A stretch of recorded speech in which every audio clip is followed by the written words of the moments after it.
नमस्कार साथियों, हम नारनौल के गांव कोरियावास में उपस्थित हैं और कोरियावास के गांव के अंदर जो मंदिर है, यहाँ पे श्री ठाकुर जी का मंदिर है, यहाँ कोरियावास में, वहाँ उपस्थित हैं। और जितनी भी महिलाएं यहाँ हैं, ये यहाँ से कलश यात्रा के द्वारा यहाँ से कलश ले जाने के बावजूद इसी गांव से कुछ दूरी पे पहाड़ियों के बीच में है बाबा गोरखनाथ जी का मंदिर, वहां इसकी समापन होगा कलश यात्रा का। तो यहाँ इस गांव की जितनी भी महिलाएं हैं, सभी इस कलश यात्रा के अंदर भाग ले रही हैं। और यहाँ पे जितने साधु संत महात्मा महंत हैं, इनके आशीर्वाद से इस कलश यात्रा का शुभारंभ हुआ है। आज के दिन ये कलश यात्रा निकाली जा रही है। इससे पहले भी, इससे भी भव्य कलश यात्रा निकाली गई थी, उस समय भी यही महंत उसके अंदर थे और इसी गांव की सभी महिलाएं उपस्थित थी। और आज ये फिर से कलश यात्रा निकाली जा रही है। इसके साथ ही वहां पे धुने की व्यवस्था है, धुने के अंदर कुछ महंत बैठेंगे। कितने दिन का धुना रहेगा उसके बारे में जो महंत यहाँ पे इसकी निगरानी कर रहे हैं और जिस आशीर्वाद से कलश यात्रा निकाली जा रही है, इसके बारे में चर्चा हम उनसे करेंगे। वो बताएंगे जो कार्यक्रम होते हैं उसके अंदर, विशेष करके जो भी कार्यक्रम होता है हमारे घर गृह प्रवेश से या हमारा हवन पूजन या हमारे विवाह शादी के अंदर प्रोग्राम, उसके अंदर विशेष करके हमारी बहन बेटियां भाग लेती हैं। लेकिन इस कलश यात्रा के अंदर वही महिलाएं भाग लेती हैं जो महिलाएं शादीशुदा होती हैं, वो महिलाएं विशेष करके भाग लेती हैं। तो हम पूरी आपको खबर दिखाएंगे, बने रहना। नमस्कार साथियों, आप सभी का हमारे चैनल पे स्वागत है। और आज गांव कोरियावास के ठाकुर जी के मंदिर के अंदर बालकनाथ जी व रामेश्वर दास जी के द्वारा वहां ठाकुर जी की पूजा पाठ किया गया।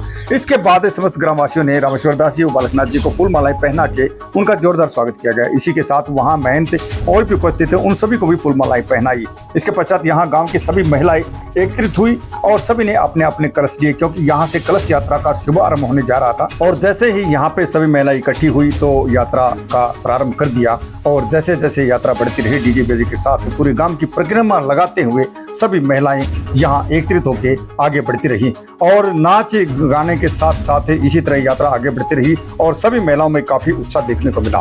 धीरे धीरे यात्रा आगे बढ़ती रही और जैसे जैसे मंदिर के नजदीक जाती रही, इसी तरह से उनके अंदर और भी उत्साह बढ़ता रहा, क्योंकि जितनी भी महिलाएं यहाँ एकत्रित थी, सभी महिलाओं ने अपने अपने कलश बड़ी ईमानदारी से अपने सिर पे उठा के और उन कलश को बड़े उत्साह के साथ आगे बढ़ती रही। और जैसे ही कलश यात्रा का समापन बाबा गोरखनाथ जी के मंदिर में हुआ, वहां पे सभी महिलाओं ने अपने अपने कलश बड़े चाव से वहां परिक्रमा लगाने के बावजूद वहां पे रखे, अपने अपने कलश उन्होंने रखे। और उसके बाद वहां पे उपस्थित बालकनाथ जी व रामेश्वर दास जी के द्वारा आगे का कार्यक्रम किया गया। उसके अंदर जो महंत तपस्या के रूप में वहां विराजमान होने वाले थे, उनको बड़े ही आदर और मान और सम्मान के साथ उनके लिए वहां पे स्थान बनाया गया था। वहां पे सबसे पहले ध्वज लगाए गए, जिस और बड़े जयकारों के साथ वहां पे पूरा क्षेत्र गूंज उठा। उसके बावजूद जो गतिविधि के द्वारा उनको स्नान करवाया गया और स्नान करवाने के बाद उनको भस्म लगाई गई। भस्म लगाने के बाद उस स्थान पे उनको बिठा दिया गया। इसके पश्चात यहाँ उपस्थित सभी ग्रामवासी एक तरफ निकल चुके थे और उसके बाद यहाँ इसके बारे में क्या कहना है ग्रामीणों का और महंत बालकनाथ जी का, तो आइए सुनते हैं। आज की कलश यात्रा को लेकर मैं ये कहूँगा कि साधु संत जो इस जलती हुई आग में कंडे जला करके और जो तपस्या करते हैं, उस तपस्या का अर्थ ये होता है कि काम, क्रोध, मोह, लोभ, वासनाओं को त्याग करके और अपनी आत्मा की तृप्ति और मन को शुद्धिकरण करके और भगवान की प्राप्ति करते हैं। कौन कर सकता है तपस्या? तपस्या जो मन से कठोर दृढ़ता से भगवान को प्राप्त करेगा, वो ही कर सकता है। इस तपस्या के अंदर जो सदस्य भाग लेते हैं, पार्टिसिपेट करते हैं, उनके बारे में क्या कहेंगे? उनको भी दशवांश मिल जाता है भगवान की कृपा से। मेरे गुरु श्री 108 श्री लक्ष्मणनाथ जी महाराज, हिंगवा गद्दी, राजस्थान। मैं महंत बालकनाथ, कोरियावास, गुरु गोरखधाम, कोरियावास। आज की कलश यात्रा को लेकर क्या कहेंगे आप? और जो ये तपस्या के लिए जो धुने लगाए हैं, इनके बारे में क्या कहेंगे? हमारे नाथ संप्रदाय का एक कर्तव्य होता है तप, तो हमारे ज़्यादातर हठ योग होता है। तो हमारे सभी संत ज़्यादातर हठ योग से, जैसे अग्नि तपस्या, खड़ी तपस्या, जल तपस्या, ये कई प्रकार की समाधि तपस्या, ये हमारा फर्ज बनता है जन कल्याण के लिए तपस्या करना। कितने धुने लगाए गए? 84 धुने लगाए गए हैं। किस प्रकार से इनकी शुरुआत की गई? फर्स्ट में कितने इसके अंदर आहुति डाली गई और लास्ट में कितने तक की पहुंची? शुरू में हमने हर धुने में 7 कंडों से चालू करी है, इसमें 11 आहुति चालू करी है शुरू में। लास्ट में जो हो गई वो 9072 कंडों पे जाएगी एक दिन का। विशेषकर ये गर्मी के मौसम में ही तप, क्योंकि ये अग्नि तपस्या गर्मी के मौसम में होती है, जेठ के महीने में होती है। जैसे जल तपस्या अपनी सर्दियों में होती है, कार्तिक के महीने से चालू होती है, ऐसे ही ये अग्नि तपस्या इसमें होती है। खड़ी तपस्या अपने सावन भादवा इनमें चलती है। तो समाज को क्या संदेश देंगे आप? समाज को संदेश देना चाहता हूँ कि हमारा भारतवर्ष जो हमारे संत महात्माओं की जो चल रही आ रही है संस्कृति, उसको बनाए रखें, उस पर ही चालू रहे। इस तरीके से चले जाओगे तो हमारा भारत देश हिंदू राष्ट्र बन जाएगा। अगर इसमें ध्यान नहीं दोगे तो धीरे धीरे ये सब खत्म हो जाएंगे। हर जी 4-5 बार ले चुकी हूँ। कलश यात्रा में क्यों भाग गया? किस वजह से कलश यात्रा निकल जाती है? कलश यात्रा, हमारी कलश यात्रा उठाने में इच्छा है और हम बाबा की तरफ से उठाते हैं। कन्या नहीं उठाते क्या नाम हैं, है? सुशीला। बताइए, कलश कौन उठाता है? जो सुहागन वागन वो उठाती है। इसके अलावा जो आप एक कन्या का बता कन्या रहे हैं, कन्या क्यों नहीं उठाती? कन्या माता की उठा सके हैं।